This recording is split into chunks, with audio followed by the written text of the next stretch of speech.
आप सभी भाई बहनों का आध्यात्मिक ज्ञानात्मक चैनल की संध्या बेला ज्ञान कक्षा में एक बार फिर स्वागत है।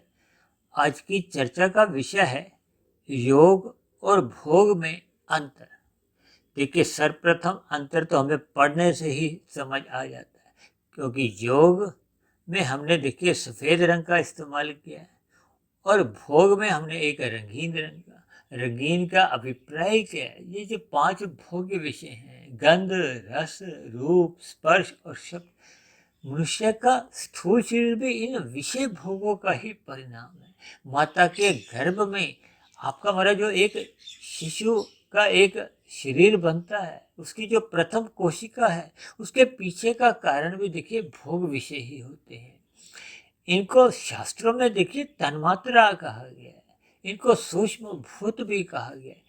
इन्हीं से ही स्थूल भूतों का निर्माण होता है, जिससे आपका हमारा स्थूल शरीर बनता है। देखिए, आपके हमारे शिशु का जो एक माता के गर्भ में निर्माण होता है, वो पृथ्वी, जल, अग्नि, वायु, आकाश के है। अक्सर देखिए, जब शिशु एक स्थूल रूप से बाहर प्रकट होता है, जिसको हम जन्म कहते हैं, फिर धीरे धीरे उसमें देखिए वृद्धि होने लगती है। आज हम सभी भाई बहन भी देखिए 5-5, 6-6, 7-7 फुट के जो आप नजर आ रहे हैं, हम सभी भाई बहनों के पीछे की जो एक जन्म लेने की जो प्रक्रिया है, वो देखिए अनादि काल से एक प्रवाह में यूं ही चलती आ रही है। यानी कि आपके हमारे स्थूल शरीर पृथ्वी, जल, अग्नि, वायु, आकाश के बने हैं। इनके पीछे का जो कारण है, वो 5 सूक्ष्म तत्व है: गंध, रस, रूप, स्पर्श और शब्द। इनको सूक्ष्म भूत भी कहा जाता है, इनको शास्त्रों में तन्मात्रा भी कहा गया है, और यही आपके हमारे भोग विषय है। तो इन दोनों का देखिए सजातीय संबंध है। शास्त्रों में इसको, ये जो 5 तन्मात्रा हैं, इनको तामसी अहंकार से उत्पन्न बताया गया है। यानी कि तमोगुण की प्रधानता बनी रहती है। इसी तरह आपके हमारे स्थूल शरीरों में भी देखिए तमोगुण की ही प्रधानता होती है, क्योंकि शास्त्रों में कहा गया कि ये तीनों गुण नित्य बने रहते हैं। तीनों गुणों नित्य बने का अभिप्राय है कि एक गुण विशेष की प्रधानता होती है, दूसरा गुण गौण होता है, और तीसरा गुण अति गौण की स्थिति में होता है। अब क्योंकि आपका हमारा स्थूल शरीर देखिए तामसी कहा जाता है, तो इसका अभिप्राय क्या है कि इसमें तमोगुण की प्रधानता है, रजोगुण गौण है, और सतोगुण अति गौण की स्थिति है। देखिए, ये एक सूत्र है, इस सूत्र की हम अवहेलना नहीं कर सकते। इसीलिए तो भगवान श्री कृष्ण ने इस स्थूल शरीर पर नियंत्रण पाने के लिए आरंभ से ही एक ज्ञान का उपदेश दिया है। ज्ञान का उपदेश क्या है कि हम सभी आत्मा को सत्संग करते रहना चाहिए। हमें स्थूल शरीर के स्तर पर आरंभिक स्थितियों में सत्संग भले ही बेमन से होता है। क्यों? क्योंकि आपका हमारा सजातीय संबंध तो देखिए विषय भोगों से है, तो इसलिए आरंभिक स्थितियों में आपका हमारा सत्संग बेमन से होता है, क्योंकि आपके हमारी जो रुचि है वो विषय भोगों में बनी ही रहती है। इसीलिए तो देखिए, आज हमने चर्चा का विषय योग और भोग में एक अंतर को एक ज्ञान पूर्वक समझने के लिए वीडियो बनाने जा रहे हैं, ताकि आपको हमें ये शास्त्रों का ज्ञान विज्ञान भी समझ में आ जाए। और आपके हमारे जो 3 शरीर हैं, स्थूल शरीर, सूक्ष्म शरीर और कारण शरीर, इनका आपस में क्या संबंध है? आत्मा और परमात्मा का जो एक सजातीय चेतन तत्व है। देखिए, आत्मा को साधारण चेतन कहा जाता है, और परमात्मा जो कि नाम से ही परम शब्द आ जाता है।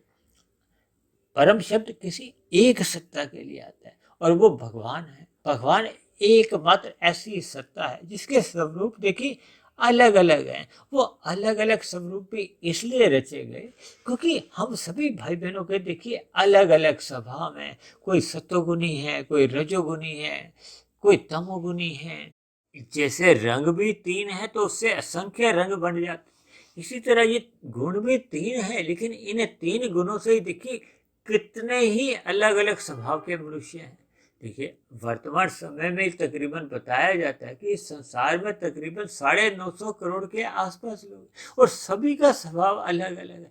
एक परिवार में यदि 6 सदस्य हैं तो 6 के 6 सदस्यों का आप अलग अलग स्वभाव देखोगे। आपके हमारे मिलने वाले रिश्तेदार, मित्र या जितने भी देखिए हम दिन प्रतिदिन जितने लोगों से भी मिलते हैं, सबके व्यवहार में, स्वभाव में आप विभिन्नता देखोगे। केवल स्थूल शरीर की शक्ल सूरत में ही विभिन्नता नहीं है, संस्कारों की, स्वभाव की विभिन्न प्रकार की स्थितियां आपको हमें देखने को मिलती हैं। इसीलिए परमात्मा के भी देखिए अनेकों अवतार आज तक होते आए हैं और भविष्य में भी होते आएंगे, ताकि धर्म का संदेश को हो, उपदेश को, हम सभी भाई बहनों का मार्गदर्शन करता रहे। यदि आपको में ये मार्गदर्शन ही मिलना बंद हो जाएगा, तो फिर आपके हमारे जीवन की जो एक तामसिक वृत्ति है वो नाचने लगती हैं। हमें संसारी आकर्षण अच्छे लगने लगते हैं। संसारी आकर्षण अच्छे लगते लगते फिर हम मर्यादाएं भूल जाते हैं। ये धर्म क्या है, सत्वगुण क्या है, भगवान क्या है, ये आपको हमें जीवन में मर्यादाओं का पाठ पढ़ाते हैं। भगवान श्री राम ने तो अपने अवतार में जीवन भर अपनी मर्यादाओं का पालन करते हुए ही आपको हमें एक मर्यादा का उपदेश दिया है। और लीला पुरुषोत्तम श्री कृष्ण ने तो देखिए ज्ञान का उपदेश दिया, विभिन्न प्रकार की लीलाएं की। इन सभी स्थितियों का हमें देखिए अपने जीवन में जितने जितने अंश में हम इन सभी स्थितियों को ज्ञान पूर्वक समझ लेते हैं, हम अपने मनुष्य योनि के महत्व को समझ लेते हैं। अपने मनुष्य योनि के महत्व को समझते हुए अपने जीवन का एक लक्ष्य पहचान लेते हैं। लक्ष्य क्या है कि हमें परमात्मा को पाने का प्रयत्न करना होगा। ये जो 5 भोग्य विषय हैं, ये आपको अंतोगत देखिए दुख देते हैं, ये आपको में प्रमाद में ले आते हैं। प्रमाद में आते आते हम इन विषय भोगों को भोगने के व्यसनी बनते जाते हैं। आपके हमारे स्थूल शरीर की एक आयु है, ये आयु क्रम से घटती जाती है। देखिए एक सीमा तक तो आपके हमारे स्थूल शरीर का विकास होता है, फिर इस विकास में एक स्थिरता आ जाती है। स्थिरता आने के साथ साथ फिर आपके हमारे युवावस्था ढलते ही प्रौढ़ अवस्था आती है, बुढ़ापा आ जाता है। ये विषय भोगों को भोगने की जो एक स्थूल इंद्रियां वो शिथिल पड़ने लगती हैं। मन में एक सूक्ष्म शरीर के स्तर पर भोगों को भोगने की जब इच्छाएं बनी रहती हैं, तो ये अधूरी इच्छाएं कहो। और स्थूल शरीर के स्तर पर जितनी भी ये इच्छाएं होती हैं, ये वासनाएं बन जाती हैं। ये अधूरी वासनाएं ही फिर आपके हमारे नए जन्म का कारण बनती हैं। कार्य शरीर में जैसा जैसा कर्माशय की स्थितियां होती हैं, उसके अनुसार फिर आपकी हमारी एक नए जन्म का कारण होता है। देखिए कार्य शरीर एक कारण है। ये कार्य क्या है? ये 84 लाख प्रकार की योनियों के बार बार जो जन्म होते हैं। अब मनुष्य योनि को तो देखिए कर्म योनि कहा गया है, साधना योनि कहा गया है, जबकि मनुष्य से नीचे की तो देखिए तामसी योनि है, दंड रूपी योनि है। हम आप सभी भाई बहन अपने घरों के आसपास कितनी ही ऐसी योनियां देखते हैं, उनका जीवन कितना दुखमय है। वैसे तो भगवान श्री कृष्ण ने इस जगत को बार बार दुखालय नाम से संबोधित किया है। शास्त्रों में भी तो देखिए त्रिविध ताप का जिक्र आता है। हमने तो इस त्रिविध ताप पर एक बहुत बड़ी एक वीडियो भी तकरीबन 2.5-3 साल पहले बनाई थी। तो इन त्रिविध तापों को हमें समझना होगा। हमें अपने कर्मों द्वारा तो सुख दुख मिलते ही हैं, अन्य मनुष्यों को भी तो देखिए कर्म करने की स्वतंत्रता है। उनके द्वारा जैसी जैसी स्थितियां बनती हैं, उनके द्वारा भी हमें उन किए गए कर्मों का प्रभाव एक दुख रूप में झेलना पड़ता है। फिर प्रकृति में विभिन्न प्रकार की स्थितियां बनती हैं। कभी बाढ़ की स्थिति बन जाती है, कभी सूखा की स्थिति है, कभी भूकंप की स्थिति है, कभी बहुत गर्मी है, कभी बहुत अधिक ठंड है। ये विभिन्न स्थितियां आपके हमारे जीवन में देखिए बनी रहती है। इसलिए हम सभी भाई बहनों को अपने मिले हुए जीवन का उद्देश्य समझते हुए हमें अपना संबंध परमात्मा से पहचानना होगा। हमें योग की स्थिति बनानी होगी। योग की स्थिति का नाम क्या है? आत्मा और परमात्मा की जब सम्मुखता बन जाती है, वो सम्मुखता बनते ही हमें कोई प्रयत्न नहीं करना होता। हमें प्रयत्न तब तक ही करना होता है, ये जो आत्मा के ऊपर ये जो 3 प्रकृति के गुणों का जो एक आवरण है, देखिए तमोगुण का आवरण उसको मल कहा जाता है, रजोगुण के आवरण को देखिए विक्षेप कहा जाता है, और सत्वगुण को एकमात्र आवरण ही कहा जाता है। क्योंकि परमात्मा तो एक विशुद्ध सत्वगुणी सत्ता है। विशुद्ध सत्वगुणी सत्ता को पाने के लिए हमें सत्वगुण में ही स्थित होना पड़ता है। इसलिए तो देखिए इन 3 गुणों में रजोगुण और तमोगुण को बंधनदायक कहा जाता है और ये सतोगुण को मुक्तिदायक कहा जाता है।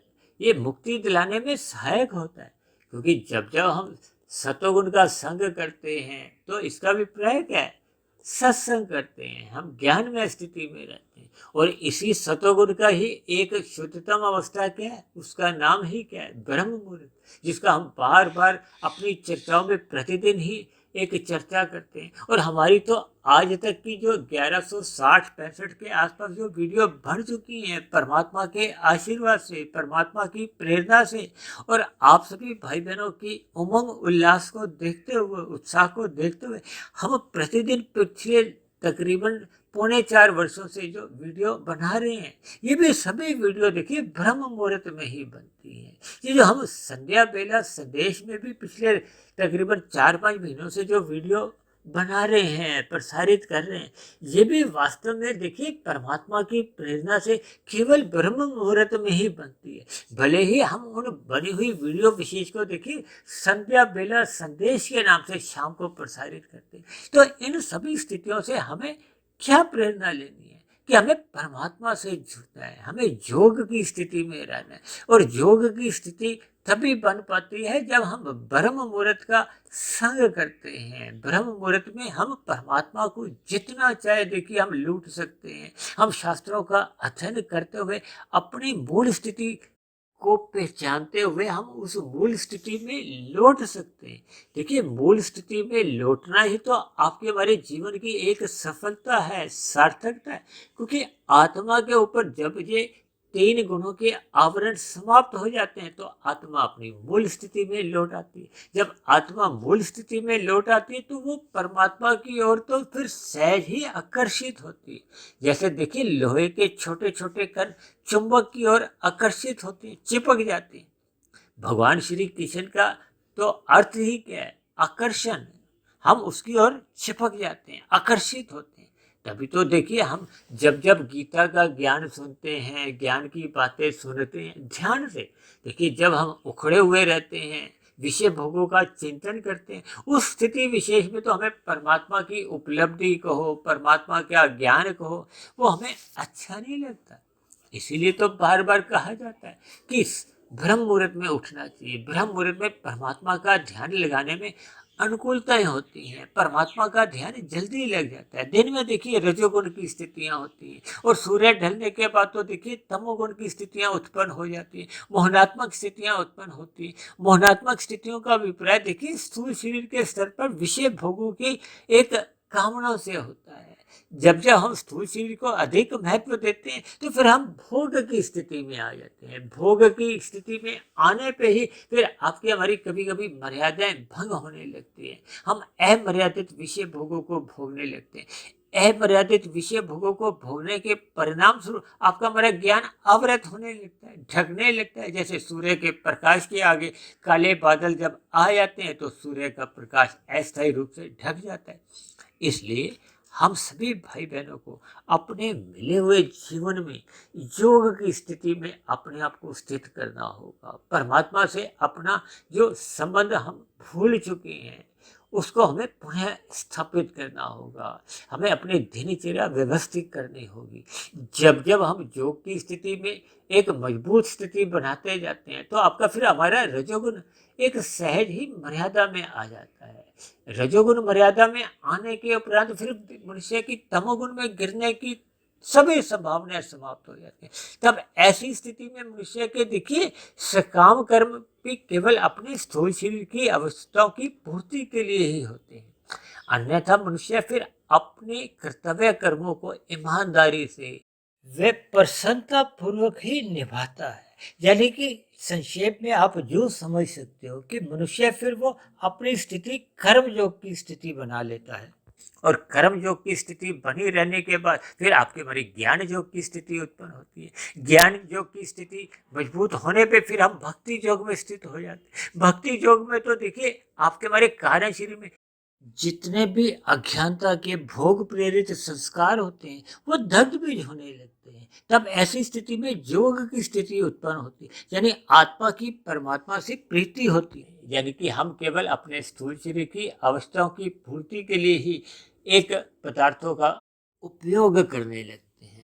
यानी कुल मिलाकर आपका हमारा योग जितने अधिक अनुपात में बढ़ता जाता है, तो परमात्मा की आनंद की झलकी हमें सहज ही मिलने लगती है। तो ऐसी सभी शुभ स्थितियां हम सभी भाई बहनों के जीवन में तभी बन पाती हैं जब हम अपने ये जो 5 भोग्य विषय हैं इनका संग नहीं करते, हम सत्संग करते हैं और इन प्रकृति के विषय भोगों से ज्ञान पूर्वक अपना वैराग्य बना लेते हैं। ये ज्ञान पूर्वक वैराग्य बनने से ही आपका हमारा परमात्मा से एक प्रीति हो पाती है, सत्संग श्रद्धा पूर्वक हो पाता है। ये सभी स्थितियां आपके हमारे जीवन को एक ऊंचाइयों की ओर ले जाने लगती हैं। ये ऊंचाइयां ही योग में मिलती हैं। इसलिए हम सभी भाई बहनों को मिले हुए जीवन में भोगों से बचना होगा और योग की स्थिति को मजबूत बनाना होगा।